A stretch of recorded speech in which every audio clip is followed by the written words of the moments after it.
duwe tegal 300 ubin produktif maning ning mergo pikiran karo atine hanya orientasine akal dan tenaga akhirnya muter-muter nang ndi wae kangelan terus mergo uripe ngendelke karo kekuatane lan akale dhewe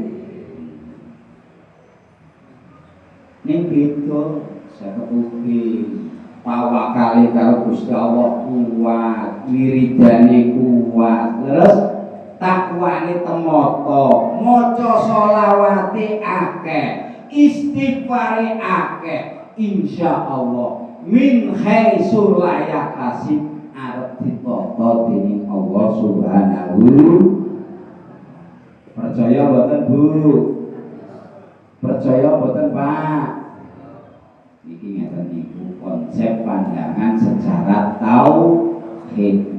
Urung liyan-liyane Bu. Para ngalim, para kiai niku le medhar saking Kanjeng Nabi ngendika bab rezeki. Masya Allah kathah banget.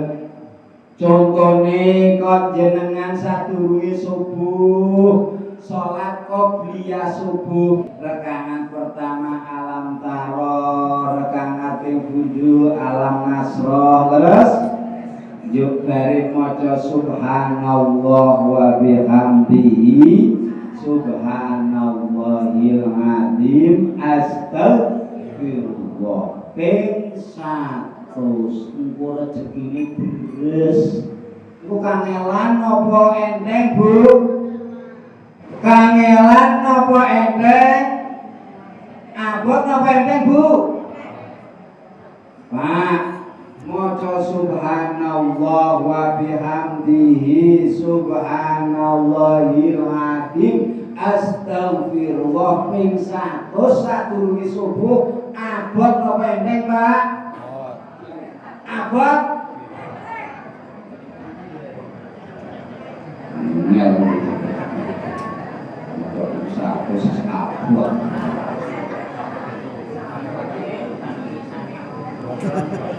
Nggih napa boten? Pancen menungso arep kenang hukum saka perasaane karo pikirane dhewe. Nek jenengan tak omongin iki abot napa enteng, wah enteng banget Pak Kiai, enteng tenan. Terus tapi kowe enteng napa abot? Abot kok Pak Kiai, kula nek tani awan yo tekane abot tenan wae. Kok pikirane abot dadi abot. Padahal subhanallah wa bihamdihi subhanallahil azim astagfirullah niku seprapat jame gol. Nggih napa mboten?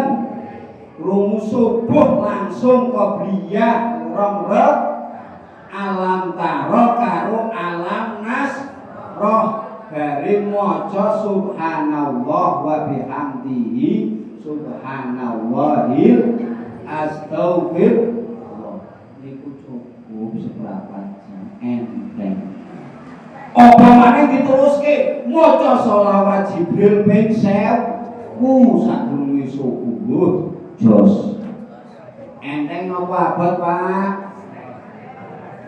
Bismillah abot maneh. Enteng napa patang puluh dino dilakoni jenengan diotot Gusti Allah. Istiqomah.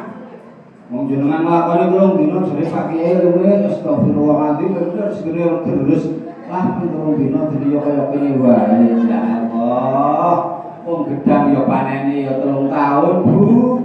Nggih napa mboten? Rambutan panene pirang tahun?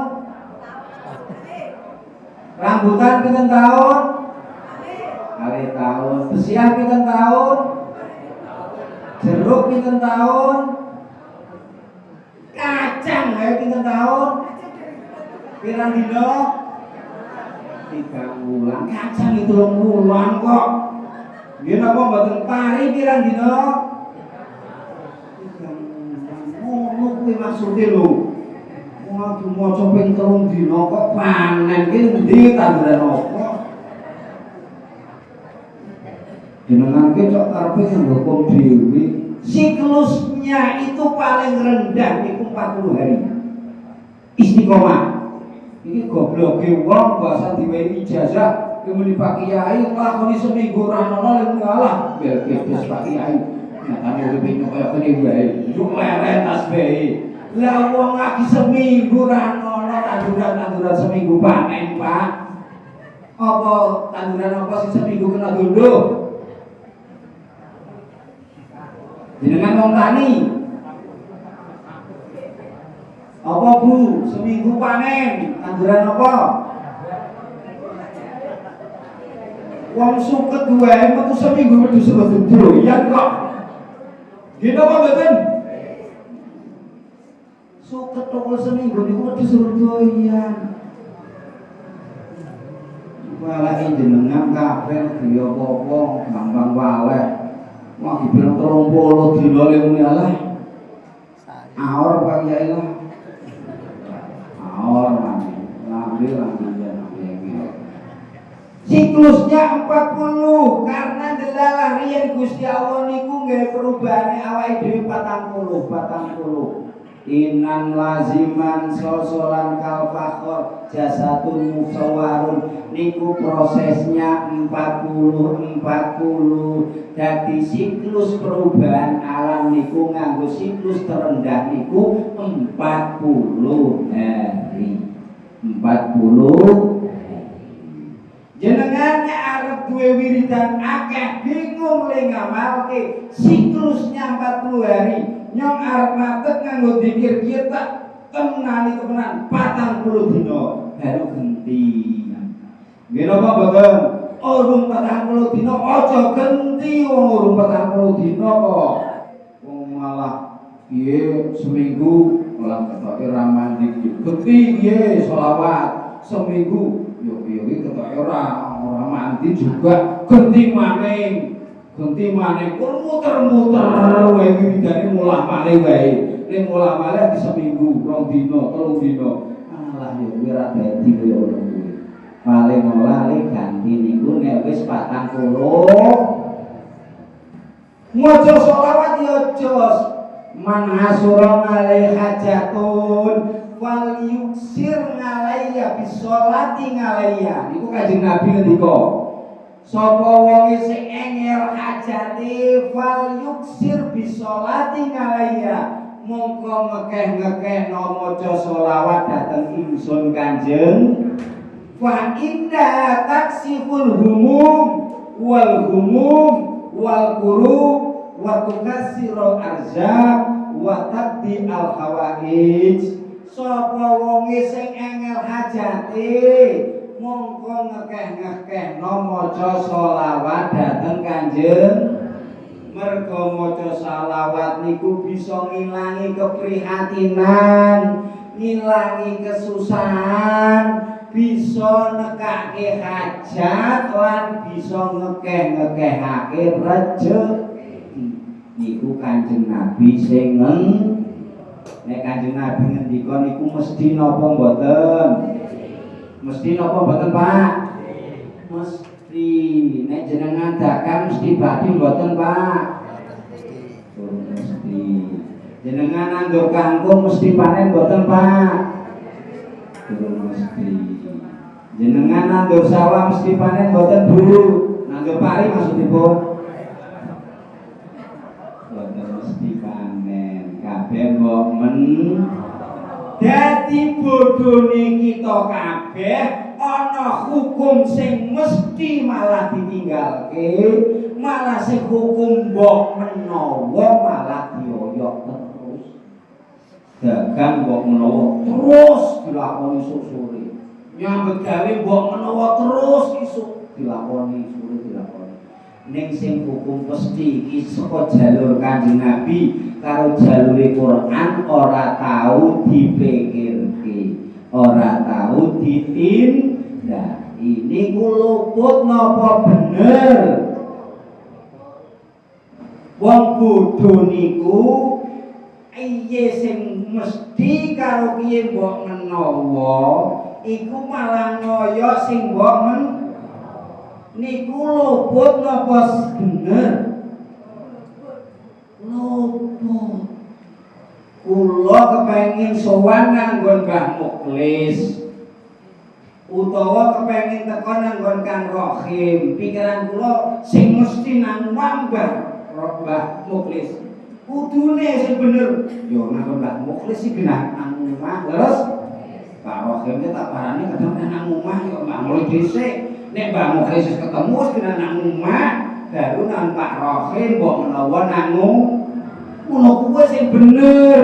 Terus dalam perkara menentukan sikap, terus kula arep nanggon Mbah Muklis. Moko yakin nek Mbah Muklis nangu lan arep nang Kang Rohim. Nek Kang Rohim ketoke nang ora yo. Ketoke iso nang mas ora. Sing bener sikap kula nanggon Mbah Muklis sing genah nang. Terus baru kok nek turah nang Mbah Muklis nanggon Kang Rohim mbok menawa nang ngono to sing bener to? Pak, ngono to sing bener to? Ngono jane. Aja malah nanggon Kang Rohim. Dhisik. Bahasa ditiri. Nah, temenan ra? Aku marang omah temenan ngalas wonge. Wis sore nang kene rebukan karo bojone ra sida nambah Muklis malah. Akhirnya rak ketemu Kang Rohim, ya rak ketemu Mbah. Mereka Pak Rohim ketemu bujuni ya orang bukan sini. Entek waktu dia rasih kenal. Akhirnya orang ketemu kafe. Terus mereka prinsipnya keliru. Terus semoga ono hukum pasti karo hukum mbok men. Kudune sing ditindaki sing pas, sing menawa niku dikejar, dioyok, ditindaki sakuse nglakoni sing pas. Terus iku jenenge wong pinter. Nek wong goblok ya ngono kuwi. Sing mbok menawa malah ditentekke isu sore tekan bengi, sing pasti malah ra dilak. Akhirnya ra oleh kabeh-kabehane dunyane ya ora oleh, akhirate ya ora. Ing mongko mati niku mesti napa mboten, Pak? Mesti. Jenengan bahasane mencari masa depan, padahal masa depan itu pasti mati. Terus apa kerja untuk masa depan Pak? Nopo kerja untuk masa depan, padahal masa depan pasti mati. Terus masa depan pasti mongko muni kerja di masa depan, kerjane dintekke nggih duwe, basan tekan masa depane sing ketemu malah mati. Akhire duwite ora dinikmati, sing nikmati anak. Terus akhirnya anake dorot sing luru nang donya oleh ra nikmati, basa nang akhirat karo anake ya rebutan tambah seneng.